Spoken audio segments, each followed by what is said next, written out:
SSC ও সমমান পরীক্ষার ফল প্রকাশের পরেই বাঁধভাঙা উল্লাস করে শিক্ষার্থীরা। রাজধানীর শিক্ষা প্রতিষ্ঠানগুলোতে শিক্ষার্থীদের পাশাপাশি শিক্ষক অভিভাবকরাও খুশি। বৃহস্পতিবার দুপুরে প্রকাশিত ফলে দেখা গেছে গত কয়েক বছরের তুলনায় কমেছে জিপিএ 5 এবং পাশের হার। বান্ডেল থাকলে প্রতি সেনমানিতে টাকা বাঁচবে। বিকাশ সেনমানি বান্ডেল কিনে জিতুন প্রতি লেনদেনে। এভাবেই ঢাকঢোল পিটিয়ে বৃষ্টিতে ভিজে আনন্দ উদযাপন করছে শিক্ষার্থীরা। আমরা দুই ভাই এ প্লাস পেয়েছি আলহামদুলিল্লাহ। তার মধ্যে আমি গোল্ডেন পেয়েছি।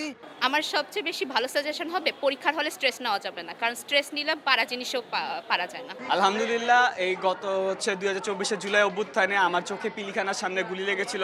আমার চোখটা এখনো ঠিক হতে পারে না, কিন্তু তাও আলহামদুলিল্লাহ এসএসসি পরীক্ষায় আমি জিপিএ 5 পেয়েছি। কাঙ্ক্ষিত ফল পেয়ে খুশি ঢাকা রেসিডেন্সিয়াল মডেল কলেজ ও ভিকারুন্নিসা নুন স্কুল অ্যান্ড কলেজের শিক্ষার্থী, অভিভাবক ও শিক্ষকরা। খুবই ভালো লাগছে। আমার মেয়ে না, শুধু আমাদের সহপাঠী যারা আছে, আমার মেয়ে সবাই ভালো করছে। আমাদের নতুন যে অধ্যক্ষ স্যার এসেছেন, উনি আসার পরে এটা চালু করেছেন এবং আমরা সফলভাবে গ্রুপ ভিত্তিক টিচাররা বাসায় বাসায় গিয়ে ছাত্রদের ব্যক্তিগত পড়াশোনা, সামাজিক বিভিন্ন ব্যাপারে আমরা খবর রাখি। এবার জিপিএ 5 ও পাশের হার কম হলেও বরাবরের মতোই সফল প্রতিষ্ঠান দুটি। রেসিডেন্সিয়াল মডেল কলেজের অধ্যক্ষ বলছেন, শিক্ষার্থীদের আলাদা গ্রুপে যত্ন নেয় এই সফলতা।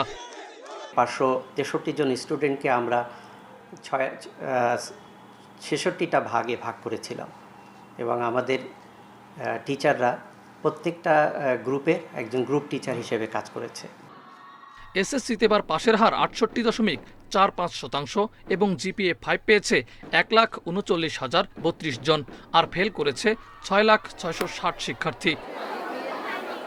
মাহফুজুর রহমান মিলন, ইন্ডিপেন্ডেন্ট নিউজ, ঢাকা।